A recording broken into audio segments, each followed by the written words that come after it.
Let's welcome Isabel.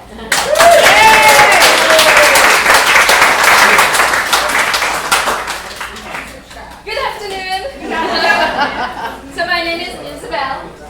I am the new curator of the museum, and I didn't expect so big crowd, so I would like to thank you for being here today and for supporting the museum and our third and third program with your donation. And this program occurs every third Friday of the month on 3rd Street. That's the address of the museum. And I also wanted to say that another way to support the museum is by becoming a member. Membership gives you unlimited free access to the museum for a year, and also access to some events like this one. And inside this brochure, we have a full list of all the benefits you can get. So this brochure, you'll find it on the table behind you. And if you have any questions, I will invite you to talk to Suzanne. Suzanne, can you please stand up? So this is Suzanne Bonnet. She's our co-chair and head of membership committee. So she would be the person to talk to if you have any question regarding membership. It is my great pleasure and honor today to introduce a professional writer, editor, and hypnotist from Nassau County, Jeff Suwak.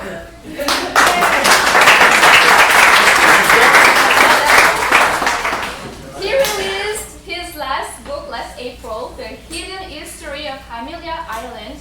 It's on display on the table behind you. Mr. Suwak's career spans the sciences, music journalism, copywriting, and fiction. He's currently the senior technical editor with the U.S. Geological Survey and the owner of Hypnosis Strategy Solutions in Hilliard, Florida. Tell me if I did something wrong. No, you're all good. During his time studying archaeology at Pacific Lutheran University, he discovered his passion for writing about more recent history. Today, Mr. Suwak will take us on a journey through our local history, introducing us some fascinating figures, and he will offer us an eye-opening perspective on the rich and varied history of the island. Now, before we dive into those captivating stories, I have a few announcements about our upcoming events. Coming next, for 3rd and 3rd, we will welcome Dr. Charles Cobb from the Florida Museum of Natural History in Gainesville, and he will provide new insights from the 16th century from the Spanish expeditions that was discovered through metal detectors. So that's on Friday, August 16. Before that, on August 7, we will have our Bring Bag lunch program. We'll stay with the Spanish, but the one who came to the island, the one who brought the second of the 8 flags, and that will be a presentation with our local Fernandina native. It's a great docent and walking tour guide. It's Cappy Adams. And that's on August 7th. Lastly, I'm almost done, I promise. I know can't wait to hear about the love questions.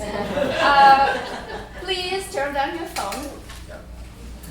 And now, without further ado, I'll leave you in the hands of Jeff Suwak. Thank you very much. I didn't think anybody was going to show up to this thing, so this is a little nerve-wracking. But thank you very much to everybody for choosing to spend a portion of your Friday night. How's everybody's Friday night going? Everybody having fun? I really appreciate you taking the time to listen to this presentation. And my goal is to make it worth your while, so I'm going to try to share some interesting facts with all of you. And so before I get into these things, I want to give a quick disclaimer and say I'm going to be talking kind of fast. And the reason is because putting this presentation together, I ran into the same challenge that I found when I wrote my book, which is there are so many fascinating things I want to share. I I just try to crowbar as much stuff in, you know? And I'm still going to be pushing it for time. Like, the publisher gave me about 40,000 words. It's like really, honestly, like a third of what I would have liked to have used. And thank you very much for the opportunity to speak here. But 45 minutes, I would love to talk to you guys for like 2 or 3 hours. Probably bore you crazy because there's so many interesting things to share. But so I'm going to be talking kind of fast. Before I get into the real meat of the stuff that I want to share, I want to explain that when I wrote the book, The Hidden History of Amelia Island, I really wrote it with kind of 2 audiences in mind. Number one, I wanted to write for people who have never been to Amelia Island, never even heard of it. I wanted them to be able to read it and get kind of a feel for the scope of this, the history of this place. But I also wanted to write it for the people who live here and the people who are generally familiar with the history here. And it's called The Hidden History of Amelia Island. So I really wanted to dig for things that I thought even those of you who live here, which I assume is a good portion of the crowd here, that would surprise even some of you. And so I really dug through a lot of things to try to find that information.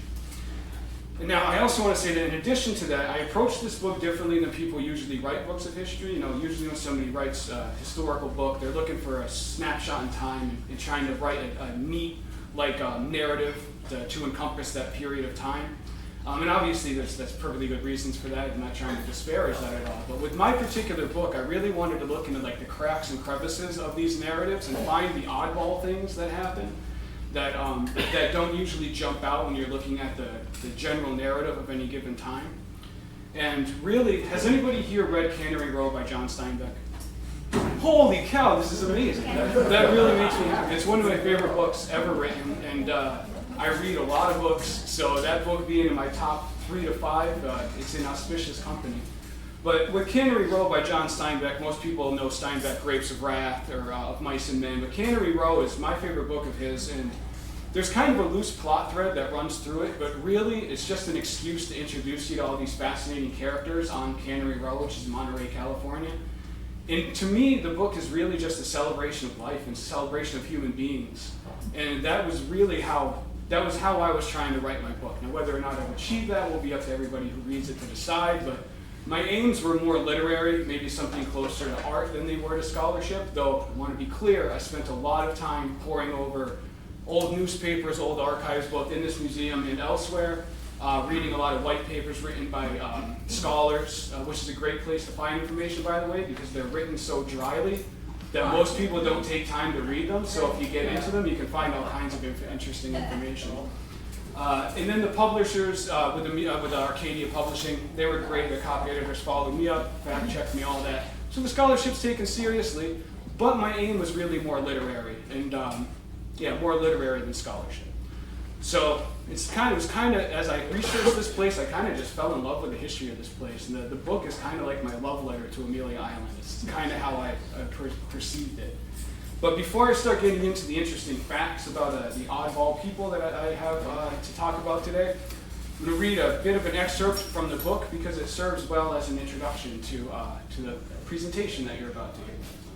So it goes thusly. Beneath the island's cobblestones and sands lies a richness of history entirely disproportionate to its physical size.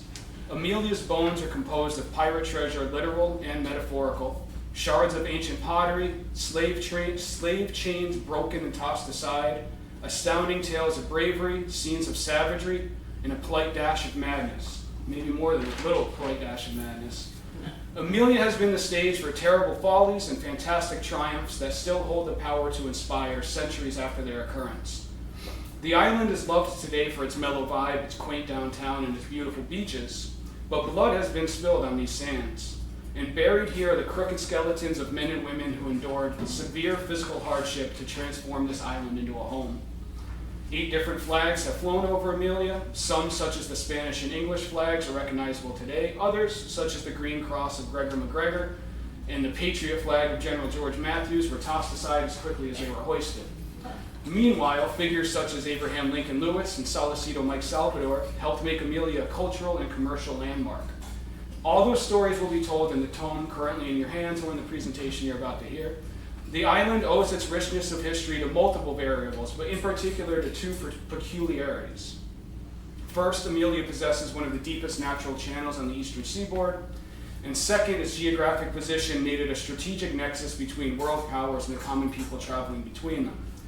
And so in the following book, or in the following presentation, you'll learn about Amelia's many twists and turns, heroes and villains, victories and defeats, an intriguing cast of characters befitting a Charles Dickens novel awaits.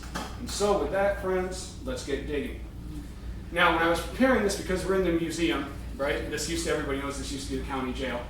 I assume that this place was the county jail because Fernandina was the county seat pretty much since the county was founded in 1824. There actually was a period from 1835 to 1840 where Fernandina lost the role as county seat.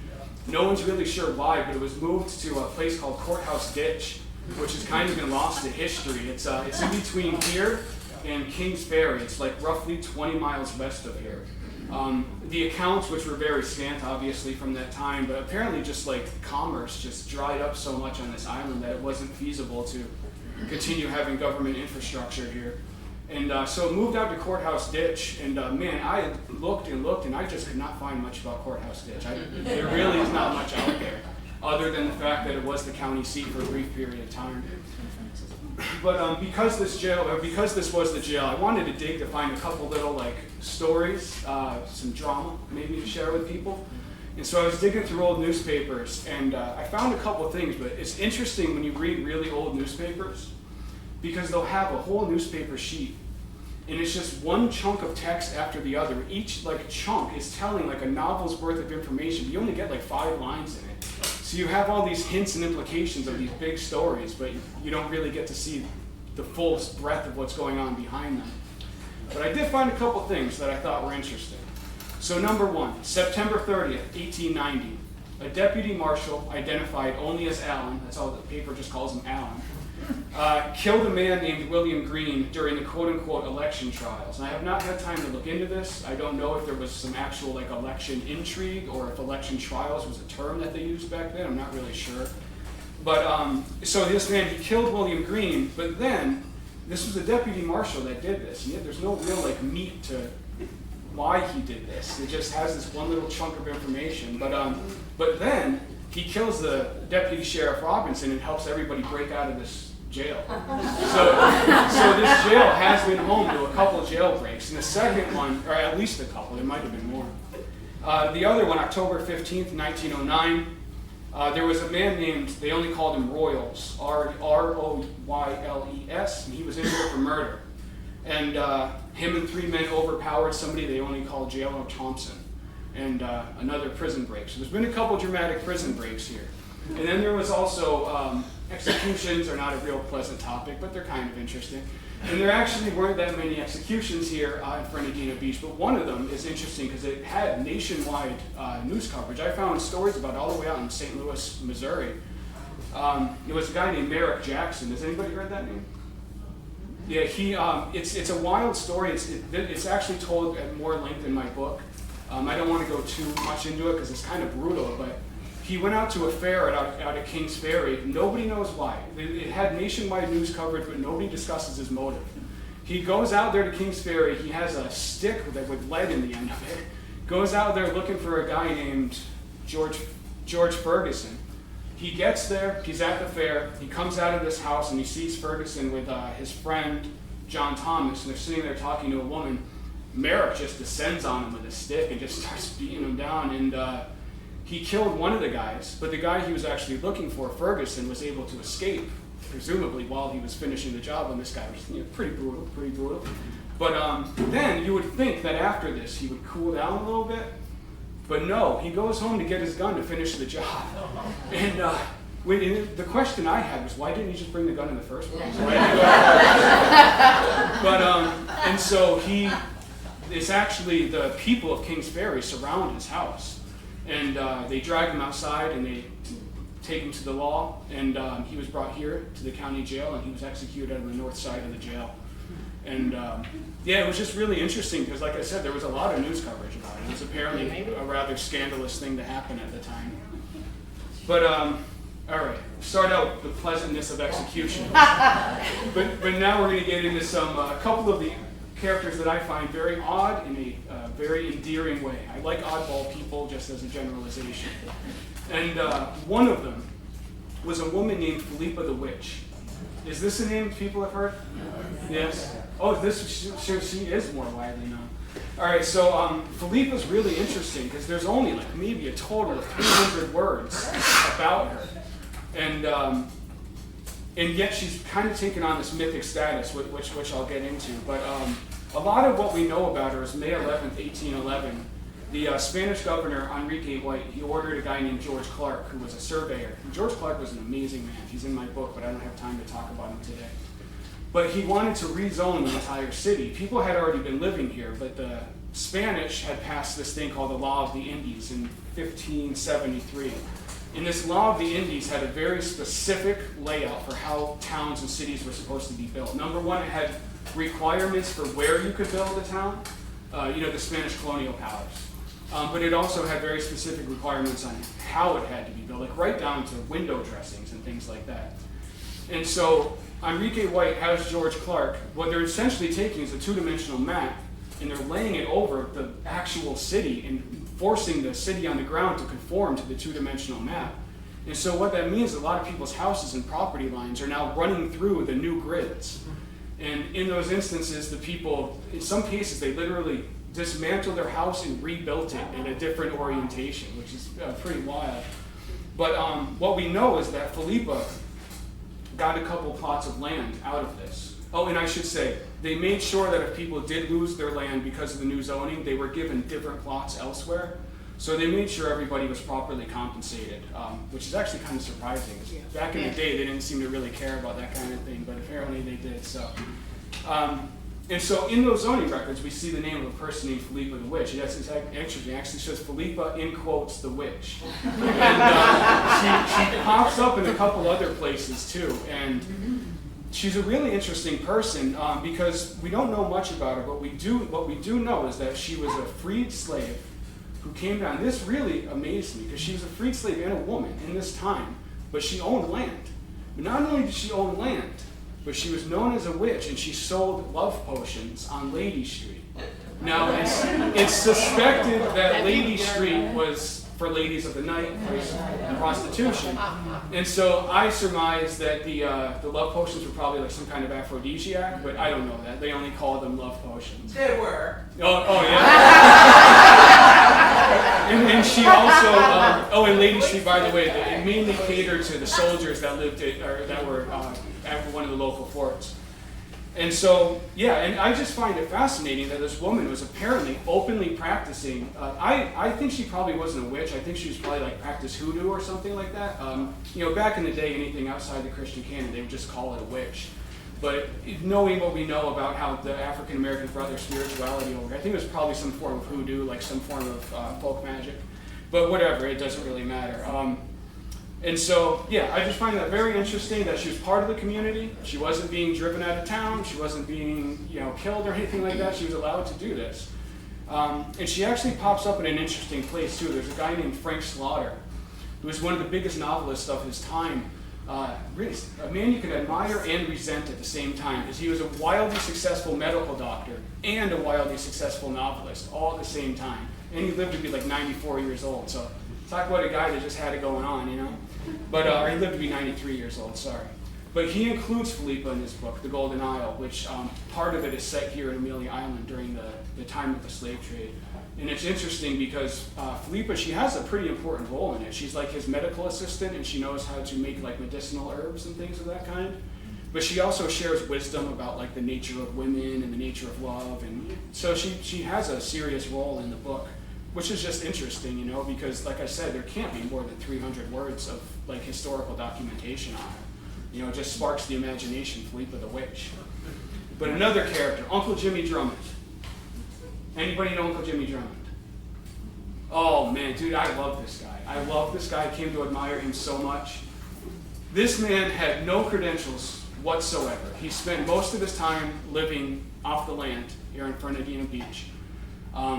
He claims to be a full-blooded Seminole Indian, but a lot of people really doubt that, and they think he was like maybe part Seminole and part African American or all African American. No one's really sure, because he was a teller of tall tales. And what I love about the guy, no education, no credentials, no socioeconomic status, yet he was basically a local celebrity. Like when he died in 1933 from diphtheria, and he lived to be 107 years old by then. Oh my God. But when he died, there was a news article in the Nassau County Leader that said that hundreds of people for years had been coming here just to see Uncle Jimi Drummond, just because he was such a great teller of stories and just such an interesting character. But the other odd thing about him, he apparently kept rattlesnakes like as pets. And people swore that he could make this sound and call the rattlesnakes like a dog to him. And it sounds, but it is outlandish. But the crazy thing is, there was a story from the time about Dr. Humphrey, who was a medical doctor, and apparently Jimmy did not like going to doctors, just didn't trust them. And so Humphrey went out into the woods to check in on Jimmy to make sure he was doing okay. And while he was out there, he's like, "Hey Jimmy, I gotta ask, man, this whole thing about the snakes, like, is this real?" He says that Jimmy made a sound and a rattlesnake came slithering in through the room. And Dr. Humphrey bolted out of the house and just ran. I mean, this is documented. Whether or not somebody was making it up at the time, we don't know. But it is in the historical record. And so that's very interesting. But Jimmy pops up in all these odd ways. Like 1898, there was a pretty bad hurricane. And there was a family named the Baker family that got shipwrecked. And they survived because of Jimmy. He sheltered them and got them through the storm. So he saved their lives. There's this little snippet I found in another newspaper about a snake had bitten a young boy, and Jimmy rescued him. And I just love the chutzpah of somebody who just, through sheer charisma and sheer personality, is able to make himself like a local celebrity. I just think he's a really neat guy. And also, in Jimmy's backyard, there's supposed to be a giant live oak, right? And wrapped around the branches of this live oak, there's supposed to be chains. And supposedly, you could sometimes hear the chains jingling even when there was no wind blowing. And the idea was that there was gold buried at the bottom of this tree. And it's interesting because it feeds into an urban legend that I found discussed around here. And maybe it's still passed around, I'm not sure. But for a while, people said that supposedly this live oak would just appear in the streets of Fernandina. And supposedly there were people that would run home and get shovels to dig under the tree and come back and the tree would be gone. So I find that very amusing, but it's interesting too because that legend is not exclusive to Fernandina Beach. You can actually, in Robert Louis Stevenson's Treasure Island and in other places, it's kind of an old pirate legend that what they would do is they would bury their treasure under a tree, wrap a chain around it, and then kill one of their mates and force his spirit to guard the treasure. And by the way you're supposed to get past the spirit is to read from the Pentateuch, which is the first 5 books of the Bible, Genesis, Exodus, Leviticus, Numbers, Deuteronomy. Get in there, you read that, the ghost will disappear, and then maybe you can get your gold. A lot of reading. But what's also interesting is even though that legend was pretty much everywhere, there is a specific connotation here in Fernandina Beach because it was associated with Captain Kidd. Captain Kidd was one of the more well-known pirates really in American history. And he was active in this area, and shortly before he turned himself in, 1701, I believe it was 1701. Yeah, 1701, which was folly on his part because he thought he was going to kind of get amnesty, and he didn't, so he turned himself in for his own execution. But while he was trying to get rid of all of his treasure, he anchored his boat 100 yards north of where Fort Clinch is today. Him and his crew went on shore, or this was the legend. They went on shore, and Captain Kidd buries his treasure and tells his crew to come out one at a time, separated by half an hour. What they didn't know, each person's going out, like Jim goes, wait half an hour, Mike goes, wait, Joe goes. What he didn't know was that Captain Kidd was killing all of them and taking their treasure and adding it to his booty. Now, this sounds like a crazy fantasy, but it was taken seriously, and people have tried to find Kidd's gold. And one of them was T. Howard Kelly, and this was in... T. Howard Kelly's a really neat guy too. He was born here in Amelia, and he was a veteran. He got hurt over in France, but he came here. He was a writer of some repute. Like he wrote 500 short stories. He wrote a couple movies. In 1925, they were actually made into films. But he funded and led an expedition to find Kidd's gold in 1934. And this was a big deal. I found stories about this all over the country. Like people really took this seriously, and Kelly had some experience with these kinds of things. They apparently didn't really find anything. They found a few trinkets or something, but they didn't find, the big mother lode. But and the whole thing just kind of petered out. Though, even though I don't have time to go into it, treasure has been found on this island. There's been a couple large, Shrek's find like significant amounts of gold. So there actually has been gold and treasure hidden on this island, but it's been a while since anybody found a large one. All right, now we're talking about phantom trees and all of this stuff. Talk about the mystical.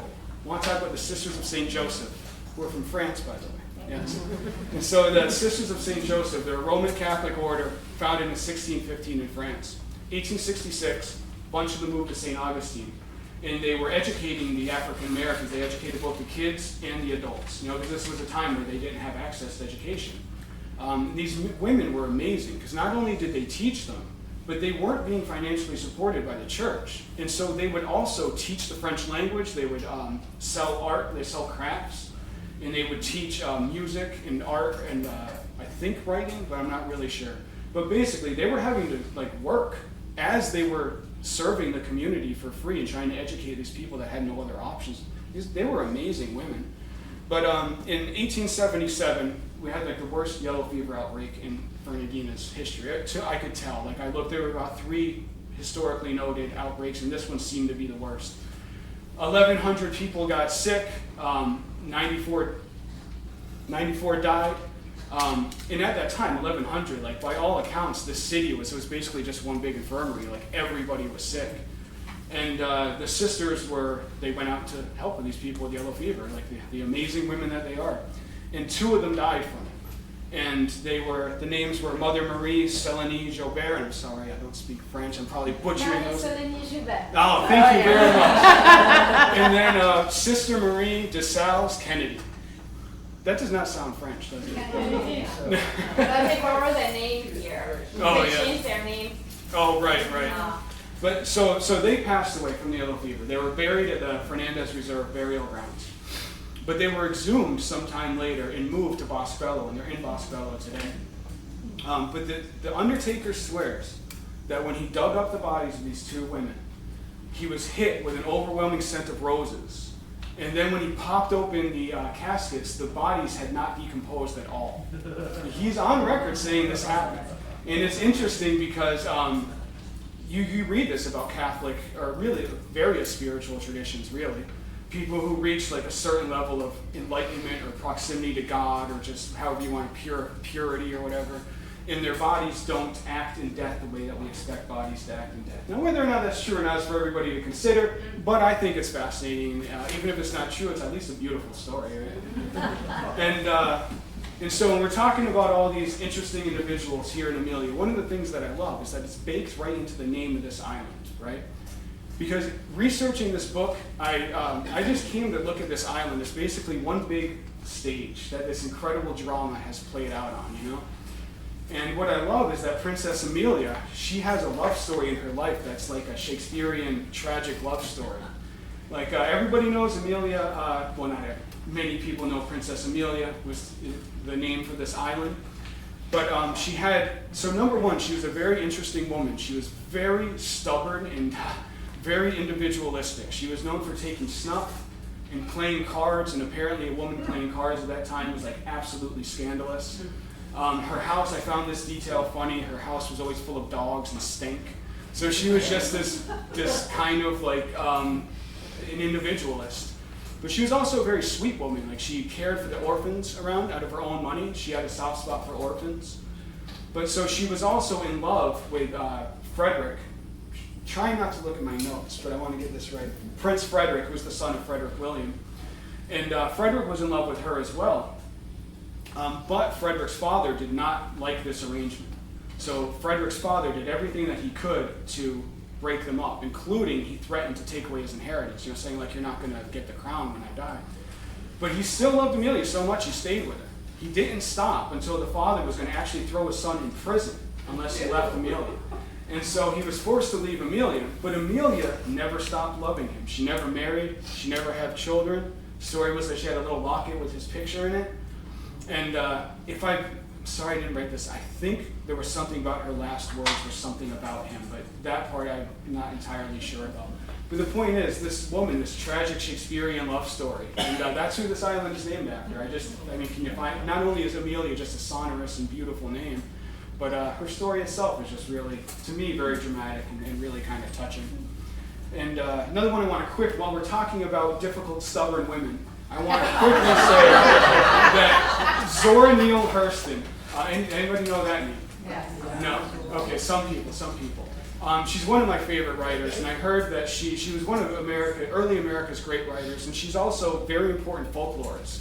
She went out and she's a lot of what we know about early African American spiritual traditions and stuff was from Zora. She got funding from a patron, and she went out and spent time with these people and were able to write down all of their traditions. She was just an amazing woman and a great writer. But I saw this little snippet that she supposedly would go to Evans Rendezvous, which is out there in American Beach. Like one of the first African American beach resorts in the country. And Evans Rendezvous was this hopping spot, this restaurant. It's just it sounds like a crazy place. Like all the accounts say, like when you went in there, you couldn't move. With just wall-to-wall people. And I heard Zora was there, so I wanted to find more information because I really admire Zora. And what I found out was that she was actually married here in Fernandina Beach to her third of 3 husbands. And it was rather scandalous because she was 38 and he was 23. And, at that time, that was a rather scandalous thing. The marriage ended in disaster. It lasted like a few months. They hated each other. But he was, I believe, the grandson of Alfred Price, who was one of the business associates with Abraham Lincoln Lewis, who was, I believe they started the Afro-American Insurance Company together, and that's how Lewis made his fortune to buy American Beach. And by the way, I don't have time to go into it, and it doesn't really fit with the theme of the presentation, but why did I point to a screen when there's nothing on it? We look. Did everybody look? See, that's my hypnotic. But, I forget what I was even saying. Oh, Abraham Lincoln Lewis was an amazing human being. I wish I had a place to talk about him tonight. That guy was just incredible. I really came to admire him through researching this book.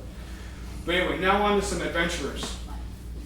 Anglo-American Quaker named Jonathan Dickinson shipwrecks in southern Florida in the year 1696. Shipwrecks with 30-odd people, his 6-month-old child and his wife. And they have to walk from southern Florida. They walked all the way from there to St. Augustine. And while they're, and the crazy thing is, we're known for our heat, but most of them died from exposure to the cold, which I don't even understand how that's possible. but that's what happened. And they're walking through all these tribal territories, some friendly tribes, some not friendly tribes. And so it's incredible. They made their way all the way up to St. Augustine. And Dickinson kept a very detailed journal the whole way. So a lot of what we know about early Florida actually comes from Dickinson's journal. And so they make it to St. Augustine, and the Spaniards, they take them over to Amelia Island, and they let them stay there for a couple days until they can get up to British Carolina. And so that's really cool too, because Dickinson, like the native women were there, so he writes about what they were wearing, how they acted, the kind of clothing that they wore, and all these. How am I doing on time? Am I good? And I just started checking your watch because I've been actually thinking in the back of my mind, am I doing okay? But and so he comes to Amelia Island, and at the time, pretty much all that was living here, there was a mission. There were like a handful of Spanish soldiers, a priest. Ensign that was like the leader, and then a few dozen, maybe up to 100 or so Native Americans. And so Dickinson's there for like 3 days, and it wasn't a pleasant time because the ensign, he was not a good person because he had his mistress living there, and the people were living subsistence level living, but he forced them to make sure she was living basically in luxury. So they barely have enough to eat, but she's living in luxury, and it was even more insulting because the native peoples, they didn't practice monogamy, and when the Spanish Catholics came, they forced them basically to practice monogamy. So you have the Spanish guy who's forcing them to practice monogamy while he's openly keeping a mistress that he's forcing them to. Is not a real nice guy. But and so Dickinson, they help Dickinson. Dickinson leaves the story, but his book is actually titled. You can still buy it. I've actually found the PDF online completely free. Jonathan Dickinson's Journal or God's Protecting Providence. Back in the day, for whatever reason, they used to give like 2 titles to books all the time. Like I think Moby Dick had a second title originally, but I don't really know why they did that. It's weird. But all right, we're in the final stretch. Am I doing okay? Okay. Do I really? Yeah. Well, I'm going to sit down and take a break then. Just kind of catch my breath. No, but all right. So now we're coming to Harmon Murray. Does that a name anybody knows? Anybody? Harmon Murray? Oh man, this guy was like he's like an 80s action hero mixed with I don't know, a criminal from like a 50s noir movie or something. And he's one of the most notorious outlaws to ever come out of this area. He's kind of like Florida's Billy the Kid is the way that I would think of him. And you know, the Wild West, everybody knows the Wild West in America was full of outlaws, full of all kinds of intrigue. But there were periods, like many periods, here in northern Florida that were not that different. Because it was the power was switching hands so much around here that there was so much chaos up here. There was all kinds of intrigue and bandits jumping you on the road, you know, and you had to be careful. And like the leaders were having to put together posses to try to protect the people. And so this was a pretty wild place for various portions in its history. But Harmon Murray, he was born in Long Pond, Florida, 1868 or 1869. Not exactly sure. Back then the records weren't the way that they are today. But so he was very interesting because some people considered him kind of a folk hero and other people considered him kind of a boogeyman. Because he actually grew up in Archer. I probably shouldn't go into those details, probably aren't important. But there was something about the political situation in Archer that probably formed a lot of how his life went. Because he started a career of violence and criminality like pretty young. But there is reason to believe that he was kind of like wrongly accused initially. But then once he started in that life of crime, it was just kind of hard to stop because he didn't want to get caught. And the reason why some people looked at him as kind of a folk hero was because he was an African-American man at a time when African-American people were being very poorly treated. And so a lot of the people that he killed were white people. And so there were some people that thought he was basically kind of a folk hero. I don't think when you look at the full scope of things, I don't think that's fair or accurate because he also attacked and harmed his own people. So he was not like, his aims were basically just survival, really. That's really what it came down to. But you cannot help but admire the guy, like in a sick, twisted way. Because like, he escaped multiple close calls. He broke out of a prison work camp. And here's a couple of stories to tell you why he became like a folk legend. One time there's a church putting on a supper, right? And they're asking for donations, asking for quarters. He shows up there. They all know who he is. And so they give him a bowl with like just a little bit of food because they want him to just eat and get out of there because they're all scared. He shoots twice into the ground, eats his fill, but then leaves an extra quarter on the way out. Right? Like that's that kind of little flair, that kind of little touch that takes him from just being like a criminal to being like a folk hero. There was another time where a man had been going around bragging that he'd give $50 for a chance to see Harmon Murray because he'd kill him. Harmon tracks him down, gets the jump on the guy, and says, his exact words were, "Now you see me, don't you?" Takes $50 off of him, but leaves him alive, doesn't harm him, right? Which you would not expect, because Murray, he was a violent person. He harmed and killed a lot of people. But he also had that flair for the dramatic that makes you, like a historical legend. Then there was another time he went to a gun shop to buy ammunition. The gentleman that owned the shop draws a rifle. Harmon's quicker to the draw.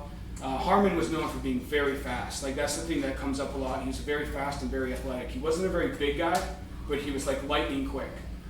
And so Harmon comes into the store. He gets the draw on the guy who owns the gun shop, and takes the ammunition, but leaves the money for it.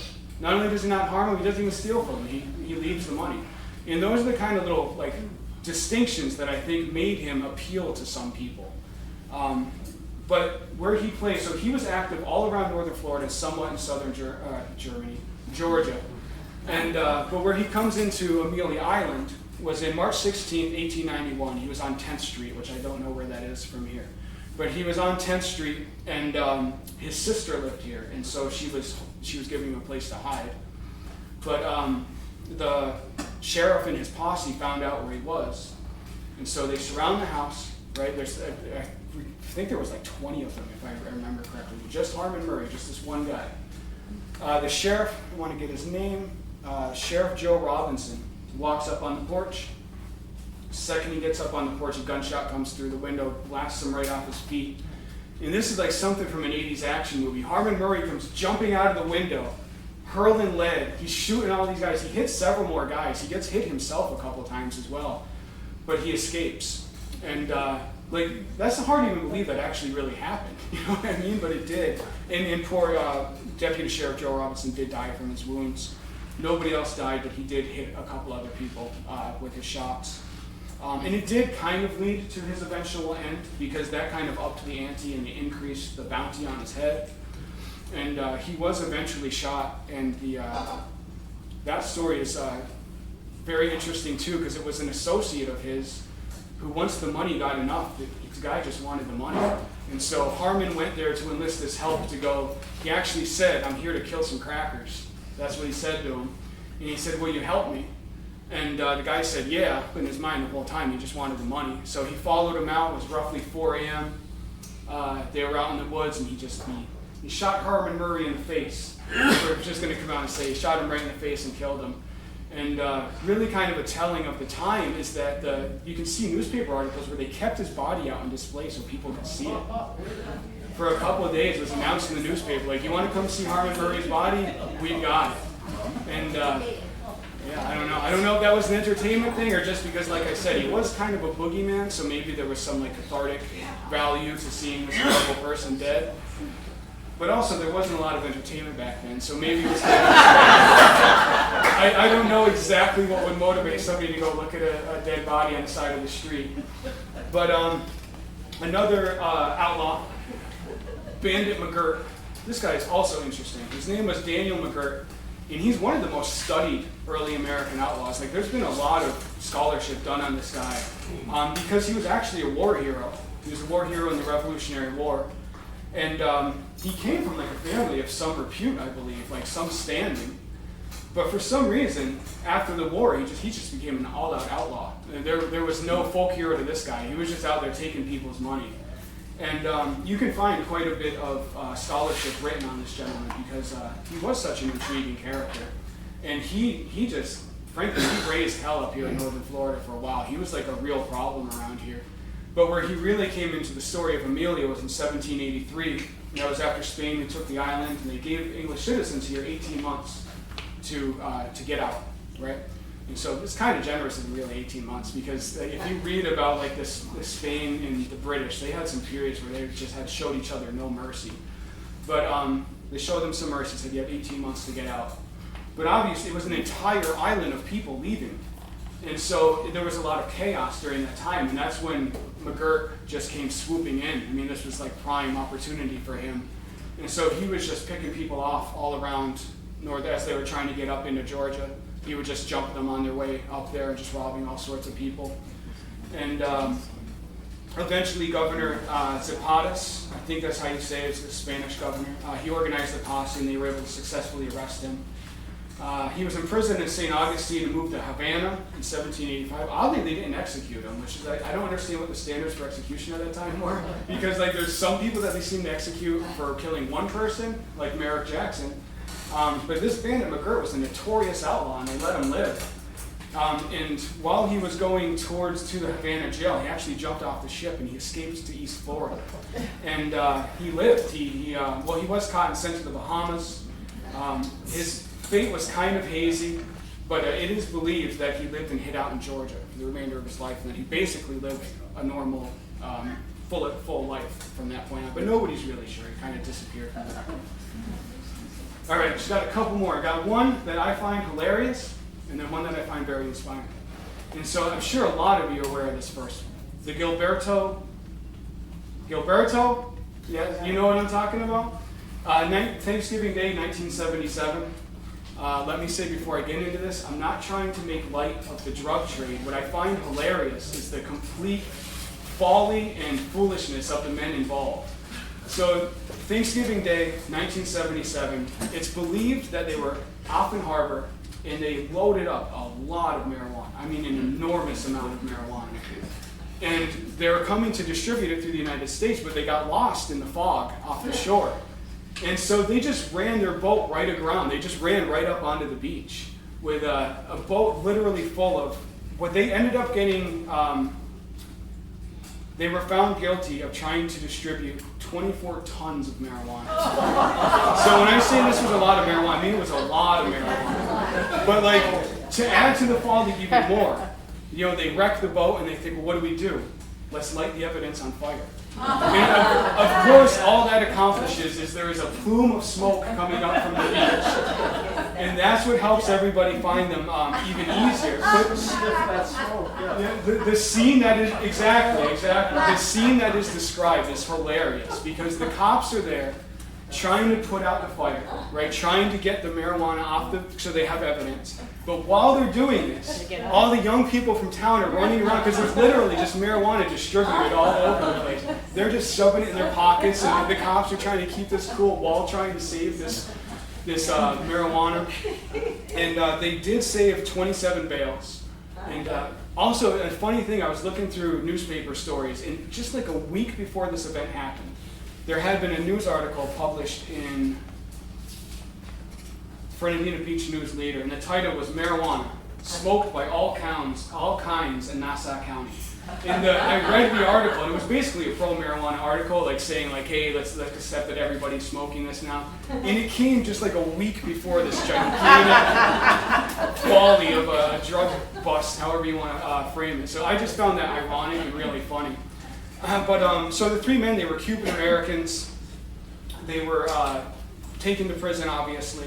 But this thing was a major media spectacle. I mean, it was huge. The whole country was paying attention, but around here, obviously, they were paying attention.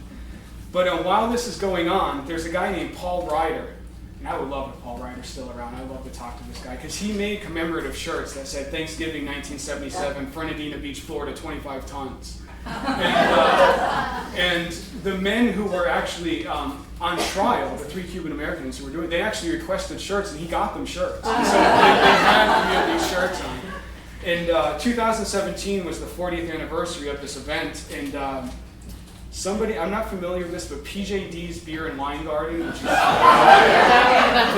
they made commemorative shirts for the 40th anniversary, which I found hilarious. That's funny. Yeah, and apparently there's a local band called Gilberto 77 who took their name from this event. I've listened to them on YouTube. They're a good band too.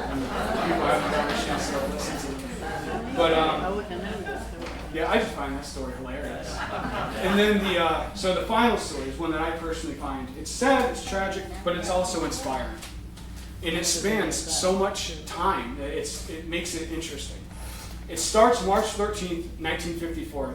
Deputy Jeremiah Maddox, he was the first African-American deputy ever assigned in Nassau County. And even the reason he got assigned, that was interesting, because what happened was a couple African-American men attacked a white deputy just in cold blood, hurt him pretty badly. Ruling the law in this area at the time was Sheriff Youngblood. Now, Sheriff Youngblood, he's a loved and a hated character in history because he was a very stern lawman. But even he understood that this event had happened because racial tensions had gotten so bad around here. So, contrary to what one might think would be his normal response, instead of cracking down, he starts trying to find ways to bring the tension down, right? Kind of try to reach an olive branch out to the African-American community. And so he goes to get Jeremiah Maddox, who was a World War II veteran and somebody who was just known to have a lot of character and integrity. Like when you read about him, he's just a really good man, basically. And so he assigns him to be the first African-American deputy in Nassau County. His name was Jeremiah Maddox, but everybody called him Jerry, so I always reflexively call him Jerry. He does the job for a few years. March 13th, 1954, he's called to a domestic disturbance. He gets there, and the very man that he was called on gets the jump on him and shoots him dead right there. But there is such a series of bizarre coincidences in this story, because his house was a couple blocks away. And so his wife had been down on the beach hanging out with her friends, and she was walking home. So she was walking within eyeshot of this. She saw her husband get shot and killed right in front of her. Like, what are the odds of that, you know? But it gets even weirder. Like, the coincidences in this story, they're sad and tragic, but they're also just like, what the heck? Because, so her name was Janet, and she was like an exemplary student, by the way. She was like a great member of the community. She was just like Jerry. She was like a staple of the community. But so she, understandably, she leaves. I assume the trauma and the heartache of trying to live here is too hard. So she goes to Ohio. She remarries. She comes back 30 years later, 1984, right? Sets up house, is living here. 3 years later, 1987, at this point she's 56 years old. She's living at 722 South 10th Street. Any chance anybody lives there now?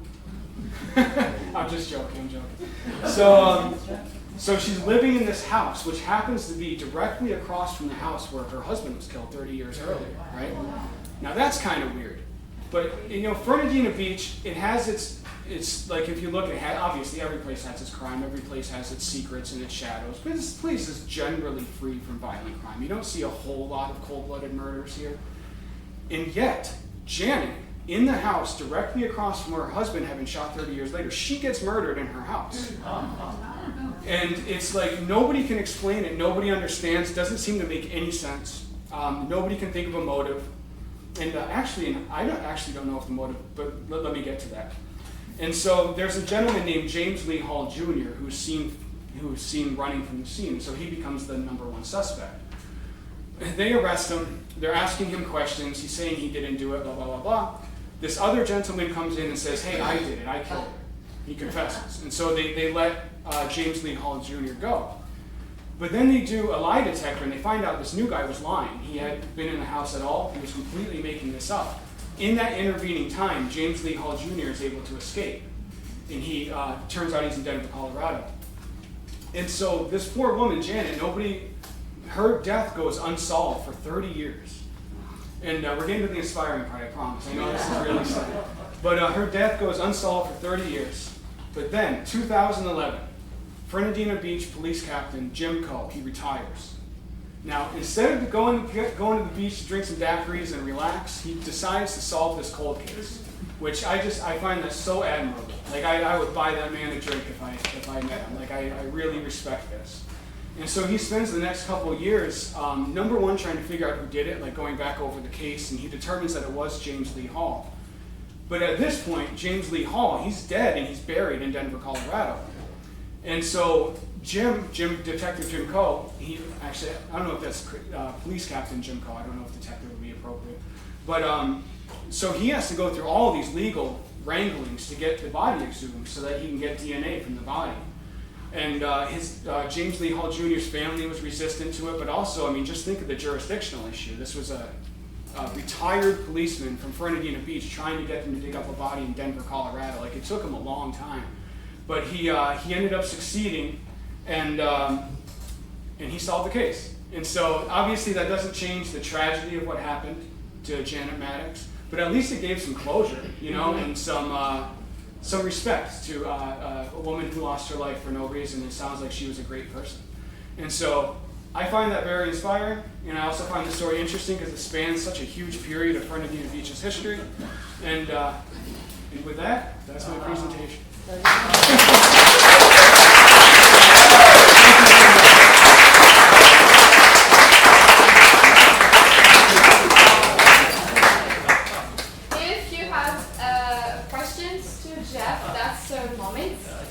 Does anybody have a question? Question to the statement, but the guys around the boaty shore with the weed on it, were the last inmates to be held in this jail. When it closed down, they were let out, and there was a picture taken and posted in the paper showing them being let out. Oh, you're kidding. The last inmates to be held right here. That's so cool. That's awesome. And you also made me think of a detail I forgot to mention, not nearly as interesting as what you just shared. Remember how we referred to the law of the Indies when they rezoned Fernandina Beach? This is the last town in the Western Hemisphere that was rezoned according to the laws of the Indies requirements, which is kind of interesting. Did you have a question? Yeah, I might have missed it, but how did digging up Hall's body in Colorado make a connection? Oh, the DNA. DNA, they were able to get DNA out of it. I don't know exactly how the DNA stuff works, but they were able to get DNA, and apparently there was some. And actually, it's interesting that you asked that because I was trying to figure that out too. And they started using DNA in police investigations like 1 year before this murder happened. So it was still like pretty new technology, pretty new science. I don't know if that factored into how things played out. I'm not really sure. But yeah. Did they find out what the motive was? Nothing that I saw ever said what the motive was. It might be out there somewhere, but everything that I read, I couldn't find why he did it. And they didn't really find him until he was dead, so maybe nobody knows, Yeah. Yes. Would you spell McGurk's name? McGirt? Yes. M-C-G-I-R-T. Okay. Yeah. Daniel McGirt. Yes. Is this your first book? It's my first book of history, but it's not my first book. Okay, and what possessed you to write this? Well, I was living here. And I'm really happy you did. I just been fascinated by it. No, that's why. I was sitting here and I was reading about the history. I was like, man, this is such a neat place. And so then I just sent a pitch to Arcadia Publishing, and I guess I just worded it well, because he was like, yeah, let's do it. And that's really how it came about. And I've had so many pitches rejected. I don't know why. This time it was like, yeah, let's do it. And I love it. Like, working with Arcadia is, it's the History Press, but it's an imprint under Arcadia Publishing. They're really great to work with. They're very professional, and I have nothing but good things to say about the experience. Yes. How'd you get here from Parkland, Washington? What's it? Oh, Parkland. Where'd you get Parkland from? I'm from Seattle and Bellingham. Oh, no way. Yeah, I was actually Tacoma that I moved. I know. Yeah. Well, but PLU is in Oh, right. Parkland. Oh, I see what you're Yeah, I referring know to. the details. Yeah. Well, I'll be totally honest with you. I moved here because it was the only state that was standing against the lockdowns at the time, and I did not agree with the lockdowns. I'm sorry if that's not popular with people here, but that's why I came here. Yeah. But also, what was that? What was that? Huh? The COVID lockdown? Oh, A lot of people moved here because of that. Yeah, because in Washington it was like, I don't want to get into it too much, but living there became unbearable, like unbearable. I mean, you couldn't go anywhere without a mask on. Everything was shut down. It wasn't. I moved here from Southern California. Oh yeah. Yes. Thank you so much. Unless you've lived it, you can't understand it, right? That's what I tried to tell them. Yeah, you feel free here. Yeah. Any more questions? Everybody, I so appreciate how welcoming you all are.